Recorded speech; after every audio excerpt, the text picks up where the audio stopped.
listen to me, but he ain't listen to me, but he ain't listen to me. I tried to talk to him. He ain't listen to me, but he ain't listen to me, but he ain't listen to me, but he ain't listen to me.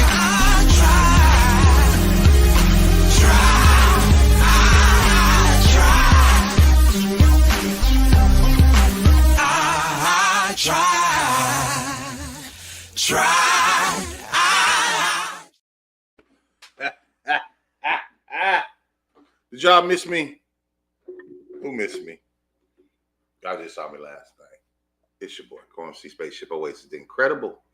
You are back for another edition of In This Corner, Pro Wrestling with a Kick.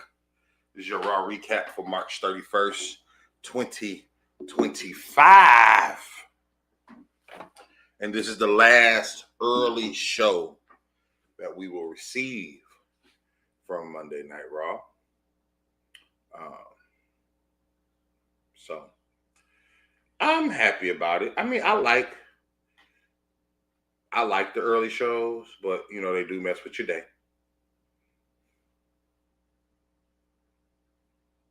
Hold on. They do mess with your day. And so you know, it's like, and then I'm so used to having my Monday nights. And then Fat Boy, you know, he's like that. Wrestling not coming on, so I have to watch it again. So sometimes I don't want to give my recap because watching it again helps me see a lot of extra things, right? But I will say, let me say this. This was the best Raw they've had on the European tour, hands down. Hands down. The European tour has kind of been like a overblown house show. I get that though, because these people don't get to see Raw and SmackDown like that. So you want to give them like the best hits. You want to make sure that they're having fun. And then you're not in the States, so you're in a different country. So you don't necessarily want to give all new stuff. You want to kind of recycle things, such as the Cody and Cena. The purpose wasn't to push the storyline. They had to in a certain sense. But the purpose is for the crowd to see, you paid your money to see John Cena, to see Cody Rhodes, and to see these certain wrestlers. You see Roman Reigns. You're seeing CM Punk. You're seeing Seth Rollins, right? You're seeing AJ Styles. You're seeing all these heavyweights. You're seeing your Drews, your Priests, your Doms, your Rays, your New Days. So even though we're watching it, for them, it's more of they're appreciative. They're appreciative that Monday Night Raw is over there. So let's go ahead. And speaking of Cody Rhodes and John Cena, this has been Cena coming out, giving a whole bunch of you people promos. And then Cody comes out, says what he got to say, and then boom, Cena walks off. Today, though,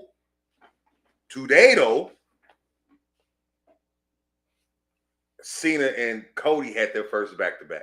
And I was nervous about this. Cena comes out before he says anything. He soaks up the jeers or whatnot. Then Cody comes out. And at this point, I said, I think the crowd sometimes messes up the moment with their chants. Like, because they were doing the Cody Ray. And I know Cody wants to smile. That makes you feel good. But, bitch, I'm trying to be mad at this dude right here. I'm trying to be mad at this dude. Stop cheering for me right now. And it's not their fault. Like I say, they're appreciative that they're there. But it messes up the moment because right now it should be a tense moment. But we're spending this time chanting. Cody says, you know, we know your barb, this, yada, yada. Cena comes back. And when Cena said, I'm not going to cook you, I'm going to bury you. I said, oh, here it comes. And Cena started getting cheers.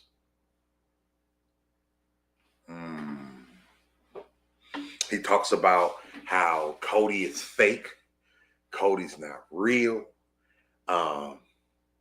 Cody hides behind this smile and this suit, and he tries to be so perfect. And damn near called Cody a machine. Just he's part of the machine. Cody said, whoa, Comprende. Whoa. You're a company creation. Until somebody, he was speaking on Vince, somebody in an office that's not here anymore decided to make you the man. These people made me the man. And it got really good really quick. And they went back and forth. And the big takeaway is Cody did not get cooked. Because when Cena got cheered, I said, oh, here go Cody. Cody finna drown. Cody's about to drown. But Cody didn't drown. Cody didn't drown. Cody stood tall. And Cody, I think the last thing Cody said before he hit it with the crossroad, he said, you know, I've never been told, or I've never had people chant at me that I can't wrestle. Ooh, I was wondering if he was going, when they was going back and forth, if he was going to mention the 5 moves to do. Right? Like I said, they mentioned a lot of stuff. They mentioned a lot of stuff about each other, to each other. So I was wondering, like, oh, man. But it was really good back and forth. Cody hit the crossroads. I said this is the best segment of the feud. They're still promoting that American beer. Like, barely. They're giving them a quick commercial, but that's about it, which is good because nobody wants to drink that shit. You had the EO Rhea Bianca package. Then you had the New Day versus the New Catch Republic. Tyler Bate and Pete Dunne. And Pete Dunne, last time we checked, he was fighting Penta and Ludwig, and he was a heel. Now he's all of a sudden a face again, and maybe because it was in London, maybe because it was in, you know, his home country. But New Catch, hopefully they help the division. You know, I could see some New Day versus New Catch Republic fuse further down the line. Creeds versus New Catch Republic would be nice. LWO versus New Catch Republic would be nice. So hopefully the tag division, and they have enough tag teams to have a good division on both sides. They just have to give them some good stories to help them. But New Day wins this match. And it was probably the best New Day match since they turned on Big E. Tonight show just felt like Triple H and the Powers of B said, okay, y'all, time to crank it up. There was a lot of aggression. Because wrestling just went off. Because wrestling just went off. What up, Chip? But yeah, so, you know, now it just seemed like the rest they had a newfound aggression. Every wrestler across the board tonight. The London crowd was amazing. And at one point in time, I said the WWE is finally thanking the audience for these awesome crowds they've had. Because for so long, and through this road trip, they've been just giving them basic ass shows. They haven't been great. And so once the New Day said they want a title match, the Royal Raiders came out. So I don't know if they're going to get a title match at WrestleMania, which I hope they don't. I hope they don't. I don't think they've done enough. And yes, it's New Day, but and I'm going to talk about another match I was thinking about as well. I don't think that match will be a bathroom break if they do it there. Ain't nobody going to be, there's nothing to it right now unless they build that match up. That's going to make people want to see that match. WrestleMania now has become a show where you want to see the matches. Right? And we don't want to see that match right now. It just is. We know New Day probably going to win, but it's not going to do anything. It's not going to excite us. It's going to be like whatever. Right? Or for me, at least. You see the Jimmy J. Gunther segment? And I put, Jimmy gonna die. Ha! I wrote, Jimmy gonna die. And so, I also noted, Gunther, in his lead up to WrestleMania, has had way better matches than Jey Uso. All right? And it started making me think about the Jey and Jimmy match from last year. And watching this match, Jimmy had a better showing against Gunther than Jey has. Is that just me? I felt like Jimmy had a better match versus Gunther than Jey has had. And Jey has had more matches with Gunther. But it was a good back and forth. I thought Jimmy may have got in too much offense at first, but eventually Gunther does win. And I said to Gunther needs to torture Jimmy at this time. And baby, Jey comes out and he runs Gunther off. Gunther, put him in a sleeper or whatever. and he was trying to beat on him. Jay comes out and runs him off. They go to a commercial break on my end. Jay and Jimmy are walking out, and Jay is helping Jimmy out.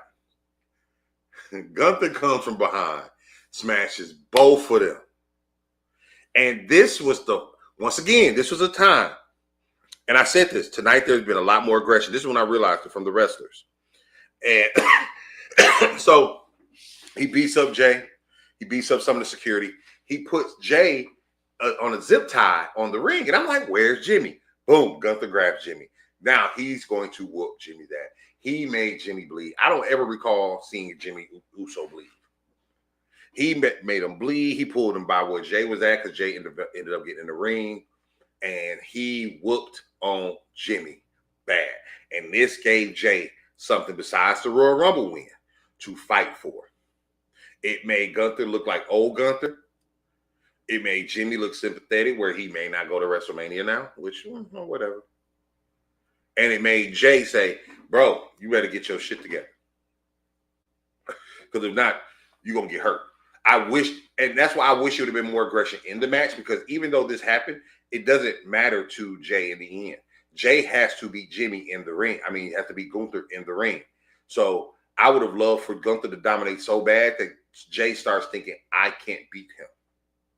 Now it feels more revengey than he's just better than me. So, but it was a good segment. Please don't get it twisted. It was a great segment. Then you had the Judgment Day segment. Ladies and gentlemen, I am starting to like Judgment Day again. I thought today, why don't Finn want to add an extra member? He was the founding father of the Bullet Club. Make the Judgment Day into a Bullet Club faction. They need a big man. They don't have Priest anymore. They need a big man in Judgment Day. But there's still tension there. With Finn was talking to Raquel about her losing, and Finn said he's going to be the next Intercontinental title. Then later on, we see Liv talk to Dom about Finn riding his coattails. So there's still friction. And then you had the Penta and Brian match versus Finn and Dom. And this was the first time I recognized Judgment Day had new music. Everyone that, Jay, it seemed like Judgment Day had new music. Now, I also wanted to mention, everybody that faces the Judgment Day turns into a face. When did Braun Breaker become a face? When did Braun Breaker become a face? Because all of a sudden now he a face, teaming with Penta. And I know it was because of Judgment Day, but, it just shows how great of a heel faction Judgment Day is. And I would almost say they're underrated. This may be the best heel faction. Wyatt's Bloodline. And I would say they coincide with the Bloodline, but just a heel faction, yes. They have some longevity, man. I'm not mad at them. They keep reinventing their story. I don't even know what's going to go on. I don't know what's going to happen. I feel like something's going to happen at WrestleMania. I don't even know what matches they're going to be in at WrestleMania. I don't. What is your prediction? But Judgment Day won. Finn Balor pinned Penta in the match. And so, once again, I don't know what's going to happen because Finn wants the Intercontinental title. Maybe a fatal four-way. Maybe they will go to the fatal four-way and see what happens there. Then you had Chad Gable and Alpha Academy. Chad Gable wants to fight in Minnesota next week. They'll be in Minnesota. Adam Pearce says, no, doctor's orders say you can't wrestle, but El Grande Americano's going to wrestle. And then Otis walks up, and then Maxine says she wants to get into title contention with Natalya. Y'all know how I feel about Natalya. I don't give two shits about Natalya. I don't. I hope. Then you had your AJ Styles and Logan segment. I said Logan's losing his momentum. Nope. They still booing the shit out of him. They had a decent segment. Logan forgave AJ. AJ forgave him. AJ was trying to talk sense into him. But Logan's just so cocky. He's crazy because this song is called Humble. Right? This entrance music is called Humble. But it just didn't. It was okay. It's a paint by numbers feud. I think this feels like the feud that they thought Priest and McIntyre would be, right? They had a little altercation. They had a little fight. I do like Logan Paul's finisher. That motherfucker was tough. But they're going to fight at WrestleMania. Of course, we know that. And it's going to be a good athletic match. But it's nothing. There's nothing really on the line there unless Logan like goes under AJ's wing or something. I don't see anything happening with that. And then I mentioned earlier there was another match that I saw somebody on Facebook talk about WrestleMania should be all title matches. And while I think that's true, I think this year we're getting ready. It looks like we're getting ready for a Liv Raquel match because Raquel said they need to take care of Lyra and Bayley. So I'm looking at a Liv Raquel versus Bayley and Lyra match. I would like that for the tag titles. I would rather see that match than Lyra against somebody in the solo match. I don't think she's over enough. I think her and Bayley. I don't know if they'll win the titles, but I think you have to reward Liv in some type of way. And they don't have any challengers right now that are worthy enough to take the titles from them. So I think Lyra and Bayley is a strong enough team to fight Liv and Raquel to where we don't know who's going to win. And it will be a great match because I've said Lyra's a great fucking wrestler. Bayley's a great fucking wrestler. Liv's a great fucking wrestler. I was watching some old Liv, some Riot Squad Liv, and I was like, she's come a long way. And Raquel's a pretty decent wrestler. So I'd rather have that tag match than have a Lyra versus somebody's match because I just don't think it will bring enough energy. I want all my matches at WrestleMania to bring excitement. I don't want, even if I want to be mad that I have to go to the bathroom. I want to be mad that I'm leaving the TV. I don't want to be like, oh, this match doesn't matter. Right? And I think that tag match will help that. And then you had your women's titles main event match. And we knew it was going to be some shenanigans.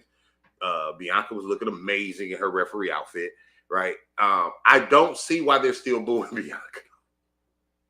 And I started thinking, are they booing Bianca because of Naomi? Is she guilt by association? Because they're cheering the fuck out of Rhea. And Rhea is the one really playing the heel here. And so in the match, it was a good match. Pretty great match. Solid match, actually. And you had Rhea accidentally drop kick Bianca. Then she goes for the pin, but Bianca's outside the ring. Bianca gets back in the ring, tried to do the pin, tried to play even. But Rhea got up in her face and shit.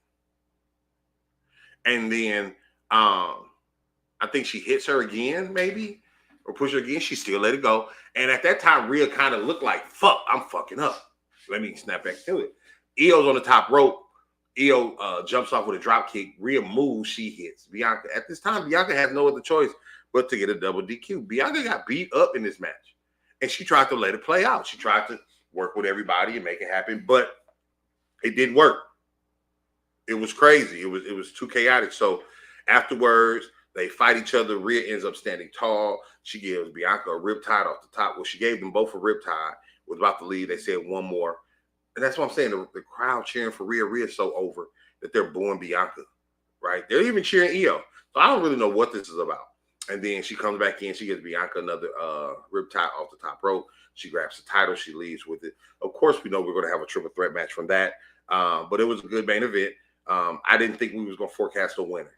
I didn't think we were going to see a winner. I was thinking, if Bianca hates Rhea so much, why didn't she let Rhea win so she could just face her at WrestleMania? Why didn't you just let Rhea win?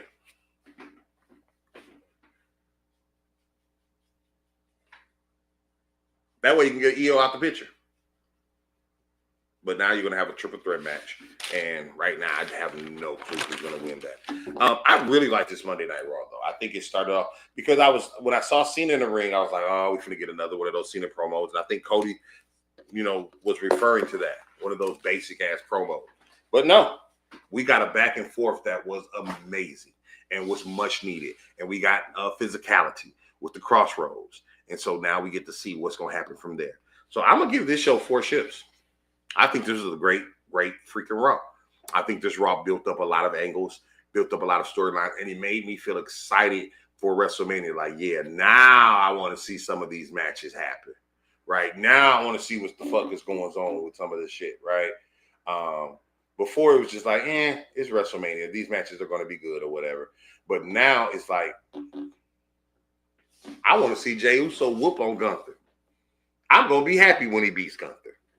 Right? I want to see Lyra and Bailey against Liv and Raquel. I want to see this women's triple threat match. You know, I want to see what's going to happen with Judgment Day and Braun and Penta. So it's a lot of moving parts now, and I'm thinking, my theory is, okay, they're ready to get back home, so they need to get this ball rolling. You know, I think they say, okay, when April comes, it's showtime. So let it be showtime, man. It's your boy. Go and see Spaceship Boys. It's incredible. Make sure you check us out this Thursday, the Wild Out Radio Thursday Night House Party. Gonna get up out of here, man. I will see y'all later. And as always, peace. But he ain't listen to me. But he ain't listen to me. But he ain't listen to me. I tried to talk to him. But he ain't listen to me. But he ain't listen to me. But he ain't listen to me. But he ain't listen to me.